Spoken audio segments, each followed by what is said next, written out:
At this time, I would like to yield to Ms. Susan Brooks, who was referenced by Ms. McMorris Rodgers for her role taking on incredible responsibility inside of our Justice Department, ensuring that America and her community was safe. And she continues her service here today as an important leader and voice in this chamber, and I yield such time as she may consume.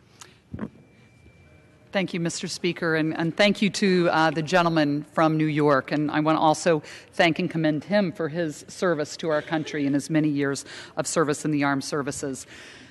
And I want to thank him for leading this special hour and this special order. And I rise today in honor of Women's History Month, as have those who've gone before me. 100 years ago, the very first woman was elected to Congress. Her name was Representative Jeannette Rankin, and she was elected by the great state and the people of Montana to serve in the House of Representatives. This was even a few years before women were given the right to vote in this country. But since then, 313 women have served in Congress as United States representatives, delegates, or senators. So think about that. 100 years and only 313 women have been elected to represent their home districts and states in this country. I'm very proud to be here with the gentlelady from Tennessee, and we just heard from the gentlelady from the state of Washington, proud to be one of these 313 women.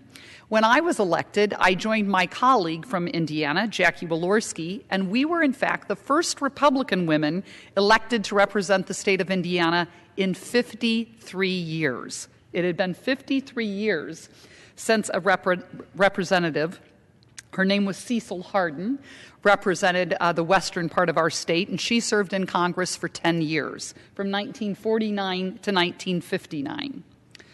Now, 100 years after Representative Rankin made history by winning the first congressional seat held by women, women like me are still making history by running and winning elected office. Today, I serve in the House of Representatives with 84 women.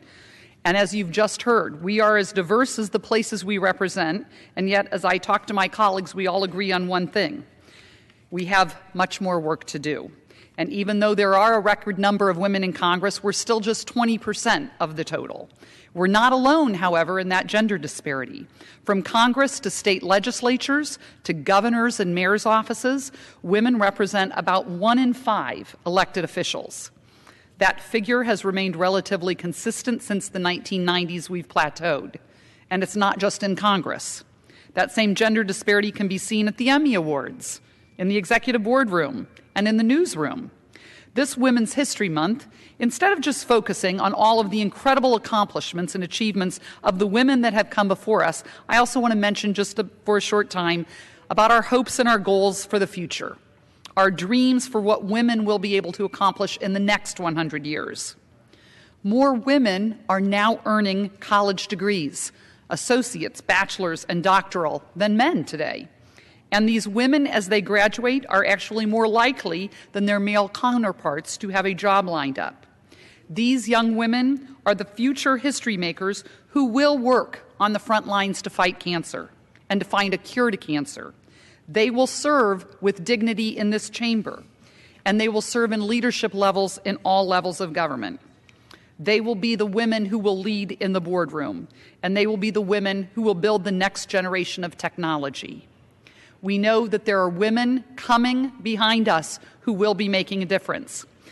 And I look forward to future Women's History Months when we can talk about those women and what they have achieved. I want to thank you for giving us the opportunity to talk about women, both past, present, and future. And thank you. I yield back. Well, thank you for being here, Ms. Brooks, and hopefully just the video of for all of those young girls who come home from school and part of their routine, they're watching C-SPAN right now, and looking for inspiration, what to do with their life.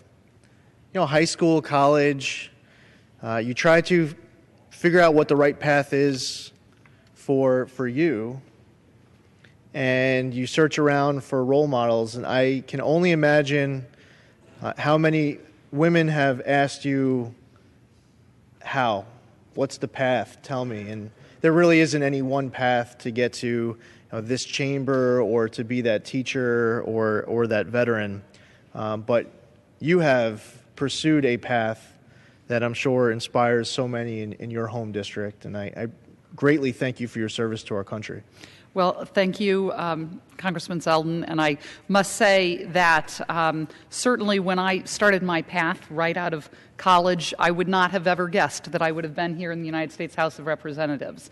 And I think when people approach you and ask you to consider this type of public service, I hope that a lot of young women look to the women who are here and see that we have been able to do it and they can as well.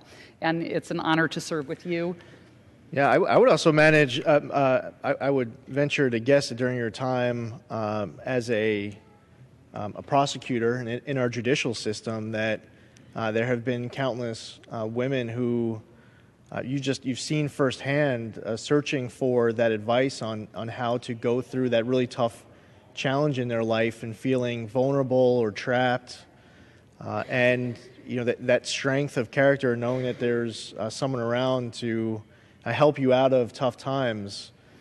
Your experiences throughout that path must give you an incredible perspective right now for those women who might right now be in an abusive relationship or they've suffered something traumatic in their life and they don't know where to go. They feel trapped. Well, I have to tell you, I think that there